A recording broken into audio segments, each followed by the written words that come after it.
Kumusta ka? So before we start this video today, I want to ask my viewers to please support my kasama Justine, who's a full-time mass organizer based in Bicol that is currently facing 2 trumped-up charges as a result of a red tagging campaign by the Philippine puppet state. Justine is an exemplary kasama, and they're unsurprisingly going through a lot right now because of this. They need support for litigation expenses and to afford housing and other daily operational expenses to continue their valuable work as a full-time organizer, part of the National Democratic Movement.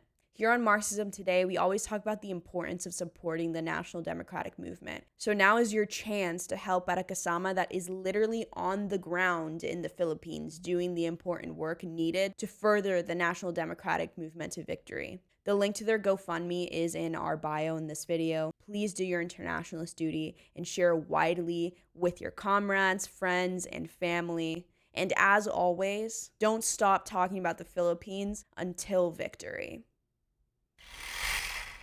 In many of our videos on this channel, we've mentioned that having a true anti-imperialist stance, which supports the oppressed masses and colonies and semi-colonies across the world, includes an opposition to the global sex trade. In response to this, we get comments from people genuinely confused about these statements, as well as comments from those whose interests, frankly, lie with the continued expansion of the sex trade globally and are outraged that we have a correct analysis on this hyper-patriarchal, violent, widespread industry which doesn't cater to liberal, petty bourgeois, choice feminist feelings. Regardless, both of these types of reactions to our statements on the imperialist nature of the global sex trade are usually followed by requests for elaboration on what we mean. So today I'm going to explain, but I myself am a visual learner. I like to be shown examples of what's being discussed instead of just being told about it. So today, we are going to talk about Clark Air Base and the sex trade in Angeles City, the Philippines. In particular, we're going to discuss how it came about as a result of American imperialism in the Philippines, what the violent and cruel effects of this sex trade are on the population of Angeles City, and how the solution to the brutal exploitation of Filipino women, children, and queer people by the hands of sex tourists is intrinsically tied to the fight for national liberation in the Philippines. But first, let's talk about the Philippines more generally. The Philippines on paper is a sovereign nation which was granted independence by the United States of America in 1946 after 48 years of holding the Philippines as a U.S. colony. The reality, though, is that the Philippines today is still a semi-colony because it's dominated by the American capitalist imperialist class and, to a lesser extent, other imperialist powers in every meaningful way. But what was imperialism again? And how does the American ruling class still hold imperialist control over the Philippines? Imperialism, as correctly defined by Vladimir Lenin, is capitalism at the stage of development at which the dominance of monopolies and finance capital is established, in which the export of capital has acquired pronounced importance, in which the division of the world amongst the international trusts has begun, and in which the division of all territories of the globe amongst the biggest capitalist powers has been completed. And as Kajoma very correctly pointed out in his groundbreaking work, Philippine Society and Revolution, the truth is that U.S. imperialism persists in violating the national sovereignty of the Filipino people and in strangulating Philippine independence. Before and after the grant of nominal independence, U.S. imperialism made sure that it would continue to control the Philippine economy, politics, culture, military, and foreign relations. It has extorted unequal treaties and one-sided privileges that transgress the national sovereignty, territorial integrity, and national patrimony of the Filipino people. U.S. imperialism continues to arrogate onto itself the privilege of giving armed protection to the local exploiting classes. Though there is now the illusion that the present government is self-determining, its basic policies and the election and appointment of its highest officials are mainly determined by U.S. imperialism. The clearest evidence that the Philippines is still a colony of the United States consists of economic enclaves lorded over by U.S. enterprises and also of huge U.S. military bases. Included in this list of U.S. military bases is Clark Air Base. Clark Air Base was established in 1903 by the United States and remained in their explicit control until 1991, when the Philippine Senate, influenced both by the eruption of Mount Pinatubo, which caused heavy damage onto the base, as well as by a powerful uprising of Filipinos who wanted the U.S. out of our land, rejected the U.S.'s request to renew their military presence in the Philippines. Though this was very quickly reversed with the Visiting Forces Agreement at the end of the 90s, as well as the Enhanced Defense and Cooperation Agreement, or EDCA, which was signed in 2014. But nevertheless, following this rejection by the Philippine Senate in 1991, the Philippine government shut down the air base itself, but allowed the American ruling class to continue having control over this metropolitan area, which used to encompass the Clark Air Base, and transform it into a special business and industry hub, also called Clark Freeport and Special Economic Zone, or also referred to as Metro Clark. And they also built an airport there called Clark International Airport, so that tourists can fly directly to this place and enjoy all this region has to offer. This American Special Economic Zone covers part of Mabalaclat and, of course, Angeles City. But before we deep dive into the topic of Angeles City, let's overview the role that Clark Air Base played yesterday and the role that Clark Freeport and Special Economic Zone plays today in maintaining the interests of the American capitalist imperialist class. Clark Air Base played an important military role in suppressing any Filipino national liberation movements which sought to kick the U.S. imperialists out of the Philippines.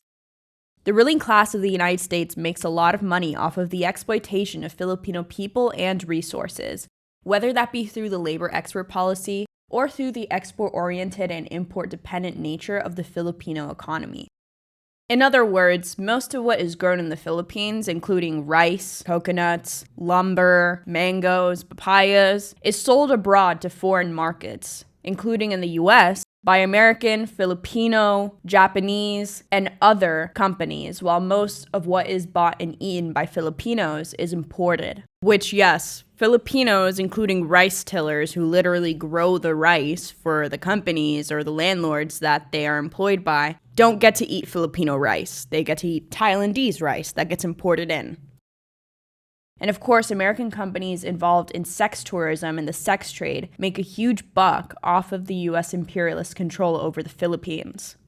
If a Filipino national liberation movement were to successfully kick out the U.S. from the Philippines, it would seriously fuck with a significant portion of the American capitalist imperialist class's money. Which is why Clark Air Base played an incredibly strategic role in suppressing the Hukbalahap rebellion in central and northern Luzon during the 1940s, and in training the AFP to hunt, rape, torture, and murder Filipinos engaged in protracted People's War in the south of the country to this very day. Not only that, Clark Air Base played a strategic role in maintaining American imperialist interests in all of Asia, not just the Philippines. For example, it served as a launching pad for U.S. soldiers who were to be sent to Korea during the U.S.-backed Korean War, which devastatingly split this nation in two, and also served as a logistics hub during the Vietnam War. You know, the one where the U.S. slaughtered 1 million Vietnamese people because how dare they want sovereignty and socialism? With the closing of Clark Air Base and the establishment of the Clark Freeport and Special Economic Zone, American-run companies, including brothels in all but name, hotels, and tourist attractions, were still able to maintain a monopoly of economic control over Metro Clark area, generating millions of dollars for American pimps, business owners, real estate agents, landowners, and other leeches on a yearly basis. Since the American ruling class and their comprador Filipino allies effectively control the economy of Metro Clark area, they have a significant power over the local government and police force. And the historical and ongoing effect that this American imperialist outpost called Clark Air Base has had on the local Filipino population is devastating, especially to the citizens of Angeles City. Ever since the United States took over the Philippines from the Spanish, the former Spanish colonial settlement of Angeles City has been a hub for sex trafficking and sex tourism, which from the beginning of the US occupation sought to commodify Filipino women, and later queer people as well, as sexual objects to serve and please the American soldiers stationed at Clark Air Base. Starting at this violently patriarchal colonial origin, the sex trade in Angeles City then expanded and established itself as an international hub of prostitution for sex pests from across the world to travel to. It is literally one of the most popular sex tourism destinations across the world because of US imperialism. And of course, this case is not unique to Angeles City or American imperialism. Everywhere an imperialist colonizer nation has stationed their foot soldiers to defend their ruling class's interests has led to the development of a sex trafficking ring and/or institutionalized form of prostitution, which has sold native women to the colonizing soldiers as rewards for their service to quench their demand to rape a woman in between killing, pillaging, and plundering a people and their land. The Empire of Japan is a horrid example of this across the Asian continent, where they are notorious for their enslavement of comfort women across the region during World War II. Not to mention that historically, the oldest form of slavery was sexual slavery, which has existed as long as class society has. In other words, Angeles City is just one example of how imperialism establishes, enforces, expands, and defends the global sex trade. But oh, what a disgusting, gut-wrenching example it is. In case it needs to be said, trigger warning, because we're about to go into some very dark shit that you need to know to understand why we, the Marxist part of the National Democratic Movement, are so violently opposed to the sex trade in the Philippines. Angeles City is an incredibly impoverished, over-policed, disadvantaged city in the Philippines. And let me be clear, we are talking about the Philippines. About 90% of the land in the Philippines is owned by 10% of the people. Most Filipinos are either humble peasants or they're a part of the urban poor. There's no fake conception of a middle class in the Philippines like there is in the US amongst well-paid workers. If you're not being brutally exploited in the Philippines, it's probably because you belong to a landholding family, and I'm barely exaggerating. So, understand how horrid the conditions are in this city. There are barely any economic opportunities for the Filipino residents of this Filipino city outside of some involvement with sex tourism. Prostitution in Angeles City is not just not work, it's nowhere near a choice. The economy of Angeles City revolves around sex tourism. Perverted retirees, Asian fetishers, sexpats, and passport bros travel there in droves every year. American imperialism, to appease the American and Filipino comprador pimps who profit off of it, have made it so this city's economy is reliant on fulfilling the desires of creepy rapists. And what does this lead to? The sex trafficking and prostitution of Filipino women, queer people, and children in Angeles City. Some of the biggest sex trafficking rings, including child sex trafficking rings in the Philippines, are in Angeles City. It is so easy to buy a child for sex in Angeles City. And these rings only get busted every once in a while and spring back up immediately where they left off. So these American, Filipino, and other bourgeois and petty bourgeois devils that profit off of the sex trade in Angeles City are the only ones in Metro Clark that have the real money. So naturally, they buy off the police. And it's a common practice amongst these sex pests to pay these lumpen proletarian Filipinas who are economically forced into prostitution in order to keep a roof over their head more money to coerce them not to use protection while they're raping them. And yes, raping, because consent cannot be bought. Unfortunately, Filipino prostitutes talk about this form of coercion often, and the proof is in all of the Reddit threads of passport bros sharing tips about how they were able to coerce a Filipino in Angeles City to turn a blind eye to protection for their own pleasure. This leads to violence, including murder, against Filipino prostitutes who refuse this at the hands of these self-entitled rapists. the transition of life-altering and deadly STDs to those who are coerced into this, and of course, pregnancy. The proof of this rampant sexual coercion and violence against Filipino women and girls by these disgusting cretins can be seen by the very obvious percentage of children in Angeles City that are mixed race, predominantly mixed European and Filipino ancestry, though sex pests come in all shades. The problem is so bad, Angeles City is sometimes jokingly called the Wasian City, or the capital of Wasia.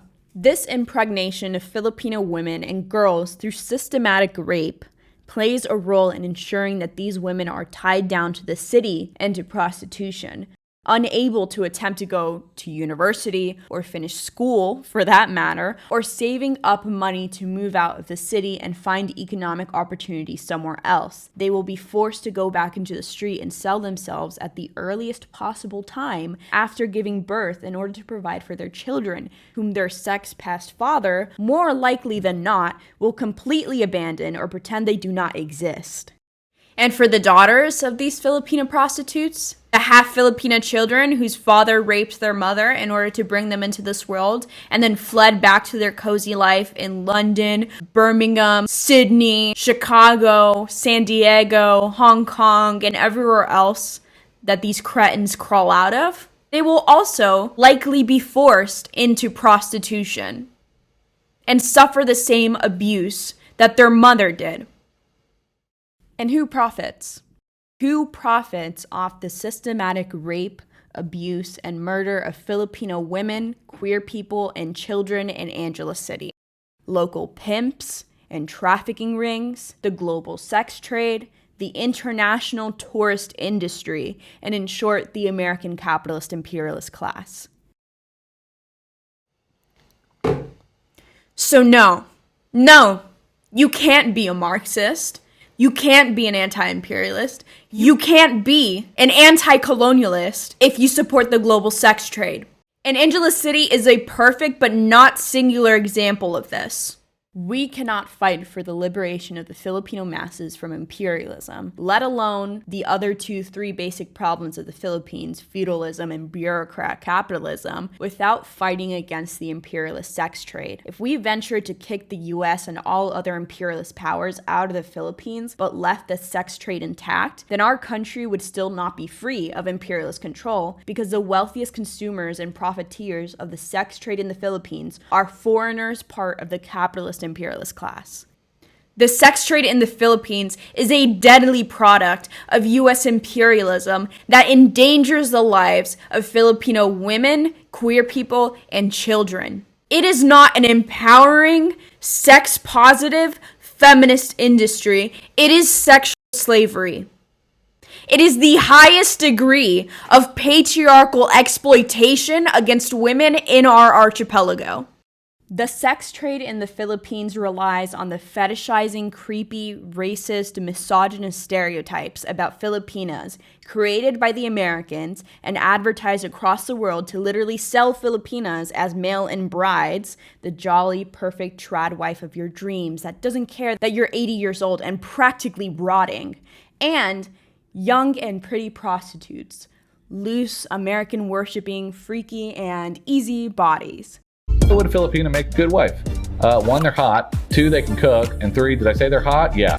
The reason I went to the Philippines is, one, I happen to like girls with Asian accent, Asian facial features. I think it's sexy. I've always liked it. I've always been attracted to Asian girls.